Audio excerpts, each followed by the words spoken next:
अस्सलाम वालेकुम। मैं हूं डॉक्टर मोहम्मद यूनस। आप मेरा यूट्यूब चैनल देख रहे हैं।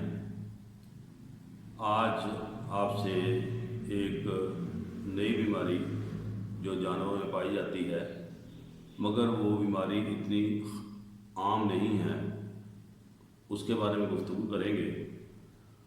उस बीमारी को इंग्लिश में कहते हैं बोटुलिज्म इन एनिमल, यानी जानवर में गर्दन का लकवा या ज़ुबान का फालिज। तो मेरे किसान भाइयों, मैंने आज तक जितनी भी वीडियोस बनाई हैं उनमें मकसद ये है कि आप लोगों को जानवरों की बीमारियों के बारे में आगाही दी जाए, और मैं कुछ बीमारियों के लिए कुछ आज़मूदा देसी नुस्खा जात भी बताता रहता हूँ। मैंने पिछली काफ़ी वीडियोस के अंदर मैंने आपको देसी नुस्खा जात बताए हैं, उन्हें आप उनमें देख लीजिएगा। जैसे कि जो है साड़ू की बीमारी है, और भी कुछ बीमारी हैं, उनके अंदर मैंने काफ़ी देसी नुस्खे बताए हुए हैं। उनको आप देखेंगे तो आपको, जब आप मेरे चैनल पर जाएंगे तो वहाँ से आपको पता चल जाएगा। मगर मैंने कभी भी किसी बीमारी में आपको अंग्रेज़ी इलाज नहीं बताया। उसकी वजह यह है कि जब तक जानवर का मुआयना ना किया जाए, ये ना देखा जाए कि इसको बीमारी कौन सी लाहक है, और जो है ना उस बीमारी का फिर इलाज ज़रूरी है। क्योंकि वीडियो में अगर मैं आपको बता दूं तो ये भी हो सकता है कि वो बीमारी हो ही ना। इसलिए मैंने जो है ना किसी भी अपनी वीडियो में आपको अंग्रेज़ी दवाई के नुस्खा नहीं बताया, ना ही बताता हूँ, क्योंकि मैं चाहता हूँ कि जब भी आपका जानवर बीमार हो, आप अपने नज़दीक तरीन जो वेटरी डॉक्टर साहब हैं उनको चेक करवाएं। ये सबसे बेहतर और अहसन तरीका है, ताकि वो डॉक्टर साहब उसको फिज़िकली चेक करके देख के फिर उसको नुस्खा तजवीज़ करें, ताकि आपका जानवर जल्द सेहतमंद हो जाए। तो यही, अब जैसे अब हम बात कर रहे हैं कि जिस बीमारी के बारे में कि ज़ुबान का फालिज, तो ये जो बीमारी है ये बहुत कम पाई जाती है जानवरों में। बल्कि मैं ये समझ रहा हूँ कि मेरे बाज़ किसान भाई शायद इस बीमारी का पहली दफ़ा नाम सुन रहे हों। अब आप तस्वीर में भी देखेंगे, मैं आपको दिखाऊंगा। ये देखें कि इस जानवर में जो है इस बीमारी की वजह से ज़ुबान बाहर लटक गई है। होता यह है कि इस जानवर के जो बीमारी है, इसके अंदर गर्दन पर हमला होता है, और या फिर ज़ुबान पर हमला होता है। और इस बीमारी की वजह एक बैक्टीरिया है, और ये बैक्टीरिया जो हमारे गला सड़ा चारा, वंडा वगैरह है, उसके अंदर खूब हलता फूलता है, वहाँ पर इसका जो है ना वजूद पाया जाता है। और जब ये जहरआलूद चारा, वो जो गला सड़ा चारा है, वो जब हम जानवर को देते हैं तो वो बैक्टीरिया अंदर जाकर फिर इस बीमारी पर जो है उसका बीमारी का हमला होता है,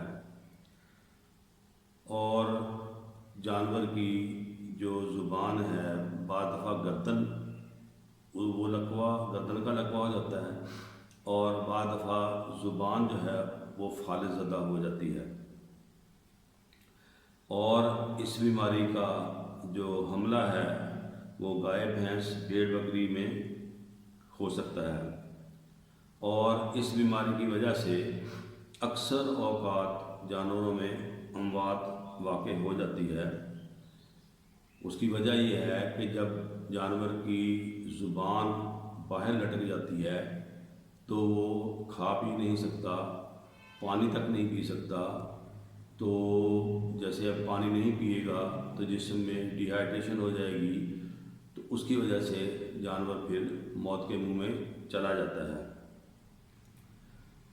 زبان کا فالج، اس کے اندر جو ہے جانور کی جو زبان ہے وہ باہر نکل آتی ہے۔ آپ اس زبان کو ہاتھ سے پکڑ کر اندر بھی کر دیں، وہ تھوڑی دیر کے بعد پھر باہر لٹک جاتی ہے۔ یہ دیکھیں، یہ بتایا تھا نا کہ جانور میں زبان کا فالج ہو جاتا ہے۔ اس جانور کو زبان کا فالج ہوا ہوا ہے۔ اب یہ کوشش کی جا رہی ہے کہ اس کا جو زبان ہے اس کے منہ کے اندر ڈالی جائے۔ اب آپ دیکھیں کہ یہ اس کے منہ کے اندر ڈالیں گے، لیکن تھوڑی دیر کے بعد وہ زبان دوبارہ باہر آ جاتی ہے، کیونکہ پیچھے جو زبان کے پٹھے ہیں ان پر فالج ہوا ہوا ہے، تو اس کی وجہ سے زبان جو ہے نا وہ اندر رہ ہی نہیں پا رہی۔ تو اب یہ کوشش کر رہی ہیں، دیکھیں انہوں نے منہ میں ڈال دی ہے، اب یہ دیکھیں چھوڑ دیا ہے، اب تھوڑی دیر کے بعد جو ہے نا زبان جو ہے نا باہر آ جائے گی خود بخود ہی نا۔ اس کی وجہ یہ ہے کہ زبان کے جو پچھلے پٹھے ہیں وہ فالج زدہ ہو جاتے ہیں، یعنی زبان کے پچھلے پٹھوں پر فالج کا حملہ ہوتا ہے اور وہ اس قابل نہیں ہوتے کہ جانور جو ہے اپنی زبان کو اندر کھینچ سکے، اس لیے وہ زبان باہر ہی لٹکی رہتی ہے۔ فالج کی وجہ سے جانور اپنی زبان کو حرکت نہیں دے سکتا اور وہ پانی پینے کے قابل نہیں رہتا، پھر اس کے منہ سے رال ٹپکتی ہے۔ زبان باہر نکلنے کی وجہ سے جانور کے منہ سے جو رال ٹپکنا شروع ہو جاتی ہے، اور اس بیماری میں جانور کے جبڑے بھی متاثر ہوتے ہیں۔ بعض دفعہ جانور کے جبڑوں کا فالج بھی ہو جاتا ہے، اور اس بیماری کے اندر جانوروں کی جو ٹانگیں ہیں بعض دفعہ اس پر بھی حملہ ہوتا ہے کہ جانور کھڑا ہی نہیں ہو سکتا، وہ اپنے چاروں ٹانگوں پر یا اگلی دو ٹانگوں پر کھڑا نہیں ہو سکتا۔ تو یہ اس ٹانگوں پر بھی بعض دفعہ اس بیماری کا حملہ ہوتا ہے۔ لیکن اتنی علامات ہونے کے باوجود، یعنی کہ جانور کی زبان باہر نکلی ہوئی ہے، گردن کو لکوا ہو گیا ہے، یا جانور کی جو ہیں جو جوڑ ہیں ان کے اوپر اس کا حملہ ہوا ہے، جانور کھڑا نہیں ہو سکتا، اس جانور کا درجہ حرارت بالکل نارمل ہوتا ہے، یعنی اس بیماری میں جانور کو درجہ حرارت نہیں ہوتا۔ اب اس بیماری کے علاج کے لیے کوئی خاص ادویات تو ہیں نہیں، نہ ہی کوئی اس کا خاص علاج معالجہ میسر ہے۔ احتیاطی تدابیر یہی ہیں کہ آپ اپنے جانوروں کو جو چارہ دے رہے ہیں، جو ونڈا دے رہے ہیں، اس کو اچھی طرح پہلے چیک کر لیں، وہ چارہ وہ ونڈا جو ہے وہ کہیں گلا سڑا ہوا تو نہیں ہے۔ تو اس لیے آپ کوشش کریں کہ اچھا چارہ، اچھا ونڈا دے جو کہ گلا سڑا ہوا نہ ہو۔ آپ کی خوراک جو دے رہے ہیں آپ جانور کو وہ زہر آلود نہ ہو، لہذا جب آپ جانور کو اچھی خوراک دیں گے تو جانور کے اندر قوت مدافعت بھی ہوگی، اور اس جانور کو کبھی بھی اس بیماری کا حملہ نہیں ہوگا۔ میرا خیال ہے کہ میرے مویشی پال بھائی ان باتوں کا خیال رکھیں گے۔